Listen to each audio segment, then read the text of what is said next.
Hi, and a very warm welcome to today's exploration of the wonders of complete well-being. I just want to thank you for some of the suggestions you've made about topics that you would really like to explore.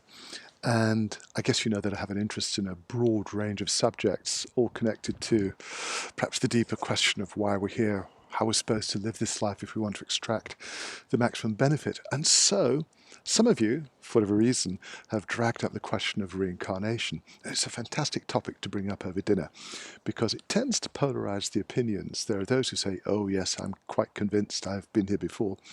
And you have others who say, absolute nonsense, it's just a fanciful distraction from the pressures of daily life.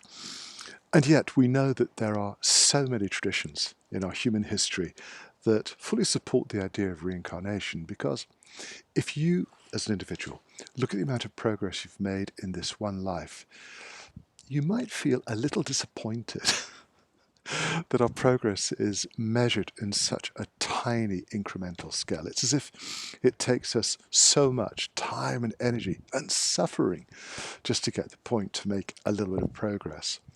That's why some of the ancient philosophers taught that we need an unimaginably vast number of lifetimes to keep coming back in order for us to learn the things that we need to really benefit from. And the purpose of that is that eventually we achieve enlightenment, illumination, realization that helps us to be complete as we truly are, beyond the roles we play, beyond all the lives we've lived. And I think it's interesting because this sense of other lives, other times, other places, might lend a little bit of meaning to life in terms of some of the situations that we encounter, particularly in terms of some of the relationships that we encounter. Because, guys, not all of our relationships are easy or pleasant because we do tend to meet difficult people, challenging people that test our understanding and our tolerance and our powers of acceptance. Why is it raised today? Well, the context for the questions is that, first of all, what do I think? Well, to be fair, guys, what I think is not important. It's what you think that is interesting. Because as you frame your beliefs, so you'll find evidence to support it. We know that the vast and largely unrecognized domain of the unconscious holds the answers to pretty much every question we could possibly raise. And that, in ancient traditions, is one way of explaining that we do have access to all of the information, all the answers that we're searching for. And that includes a sense of perhaps who we were. One of my great teachers was fond of saying, it's not a question of whether we come back. He said, the real question is, who comes back? Because we're so attached to this sense of self, to the face we look at in a mirror, it's very easy for us to imagine that somehow this unique individual that is you is somehow going to reappear at another time, in another place, perhaps with a different, with a different body and identity. And yet, if we accept that this incredibly familiar, precious expression of who we are is only temporary, that opens up all kinds of questions about who is waiting to be expressed, discovered, realized beneath all those layers of experience, beneath those familiar thoughts and feelings that tend to define our personal sense of self.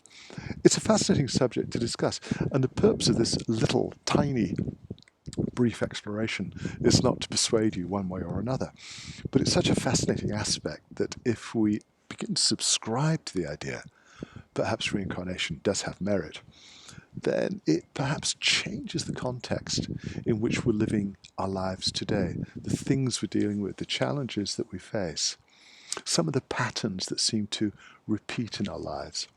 We know that when we face our fears, they tend to dissolve. We become more aware of how we can deal with our lives without having that shadow of fear guiding our knee-jerk responses. We know that when we become more accepting, more tolerant, some of the challenges we've lived with perhaps all our lives evaporate, dissolve, they disappear. Yeah, and then we find new challenges to deal with, to face. Mentioning this really because it is a fascinating subject. I'll be very happy to talk about it in more depth if that's something you'd like to look at. But I think it's important for us to understand that your sense of self right now is driving your thoughts, your feelings, and your behavior. And if that pattern of a collected pattern of, can we call it your sense of self, if it's delivering the kind of life that makes each day worthwhile, you feel fulfilled, you're strong, you're healthy, happy, you're well, then I think you've got everything you need in order to have a fairly complete life. But if there are things that are missing, it's possible that this concept of reincarnation can nudge us in a different direction so that we can perceive ourselves and the things we're experiencing in a different context. And that can give us the impetus to overcome some of the challenges we're facing so we can go on to the next level of understanding that's waiting for us. I would love to know what you think. I don't always bring this up over a glass of wine at dinner, but if anybody suspects that we have a little bit of interest in the subject, it's amazing how often it pops up.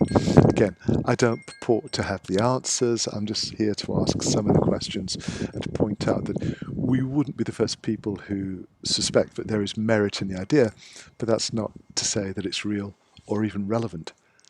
But it is a clue that helps us to understand more about our deeper identity. In that sense, I think it's extremely useful. It's a great concept to play with.